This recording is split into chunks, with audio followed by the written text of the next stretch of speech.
नमस्ते दोस्तों, आज मैं आपको एक बहुत ही मजेदार और सीख देने वाली कहानी सुनाऊंगा। कहानी का नाम है गधे की परछाई। गर्मियों के दिन थे। चारों तरफ बहुत तेज धूप खिली हुई थी। गर्मी इतनी थी कि जमीन तप रही थी। एक यात्री को एक गांव से दूसरे गांव जाना था। रास्ता बहुत लंबा और सुनसान था। धूप से बचने और जल्दी पहुंचने के लिए यात्री ने एक गधे को किराए पर ले लिया। लेकिन वह गधा बहुत आलसी था। वह चलते चलते बार बार रुक जाता था। इसलिए गधे का मालिक भी उसके पीछे पीछे चल रहा था। जब गधा रुकता तो वह उसे डंडा मारता। चलते चलते दोपहर हो गई। अब धूप सहना मुश्किल हो रहा था। गर्मी अपने चरम पर थी। आराम करने के लिए वे रास्ते में रुक गए। वहां आसपास कोई छाया नहीं थी, बस तपती हुई रेत थी।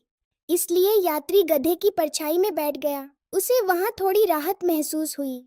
गर्मी के कारण गड्ढे का मालिक भी बहुत थक गया था। उसका गला प्यास से सूख रहा था। वह भी गधे की परछाई में बैठना चाहता था। उसने यात्री से कहा, देखो भाई, यह गधा मेरा है, इसलिए गधे की परछाई भी मेरी है। तुमने केवल गधे को किराए पर लिया है, उसकी परछाई को नहीं। उसकी परछाई से हमारा कोई सौदा नहीं हुआ है, इसलिए मुझे गधे की परछाई में बैठने दो और तुम हट जाओ। यात्री ने कहा, मैंने पूरे दिन के लिए गधे को किराए पर लिया है, अब सब कुछ मेरा है, इसलिए पूरे दिन गधे की परछाई का उपयोग करने का भी मेरा ही अधिकार है। तुम मुझे हटा नहीं सकते। तुम गधे से उसकी परछाई को अलग नहीं कर सकते। जहाँ गधा होगा वहाँ उसकी परछाई भी होगी। दोनों आदमी आपस में जोर जोर से झगड़ने लगे। बात बढ़ती ही जा रही थी। फिर उनमें मारपीट शुरू हो गई। वे भूल गए कि वे तपती धूप में बीच रास्ते में खड़े हैं। इतने में गधा भाग खड़ा हुआ। उसे लगा कि यहाँ रहना खतरे से खाली नहीं है। वह अपने साथ अपनी परछाई भी ले गया। अब वहाँ सिर्फ तपती हुई जमीन बची थी।